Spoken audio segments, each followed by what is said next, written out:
Uncharted sucks. Or at least the first one does. Uncharted 2 and 3, on the other hand, are fantastic games. They got great characters, interesting combat arenas, no jet ski part, and some of the most memorable set-piece moments in all of gaming. So after I finally got around to buying a PS4, Uncharted 4 was the first game I wanted to play. Everyone said it was pretty good, they got Bobby Last of Us doing the story, and I figured it'd be an enjoyable way to waste 10 hours of my life.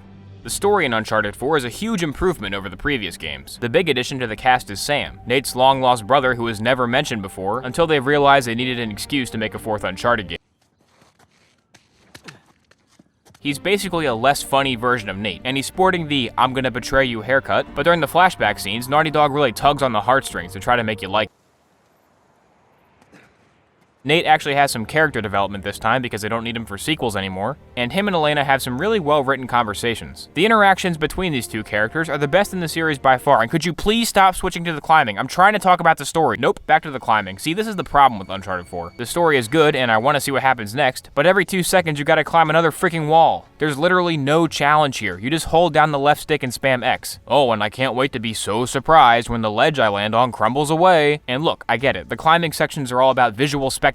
And I gotta say, the presentation in this game is top-notch. The cutscenes look great and there are some beautiful landscapes, but so much of the game is just this stupid climbing. The only time the platforming even gets remotely interesting is the last 5 minutes of the game. But even that is still less difficult than World 1-1. Whenever you're not climbing or watching a cutscene, you'll be ruthlessly gunning down hundreds of people. You start off most combat encounters in an undetected state. It's possible to perfect stealth a lot of the encounters, but when you inevitably get bored of that, you can just go loud and shoot everybody in the face. This combat system is very unique and really helps Uncharted 4 stand out from the crowd. At first I was bored with the whack-a-mole cover shooting, but then I discovered I was just playing the game wrong. You see, what you're supposed to do is put the game on the easiest difficulty setting and then turn on the auto-aim. This allows you to run around like a jackass and no-scope people while swinging from your grappling hook. Hey guys, watch this. I call this one ludonarrative dissonance. So those are the 3 ingredients of Uncharted 4. Good story, decent combat, and just the worst. This is a good game for watching the story parts on YouTube because you've probably already played the combat and you can just skip all the climbing. So on a scale of Crystal Skull to Temple of Doom, Uncharted 4 gets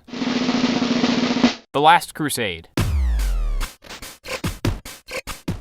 Hey, tell me what other PS4 games to play because I have no idea what's even on it.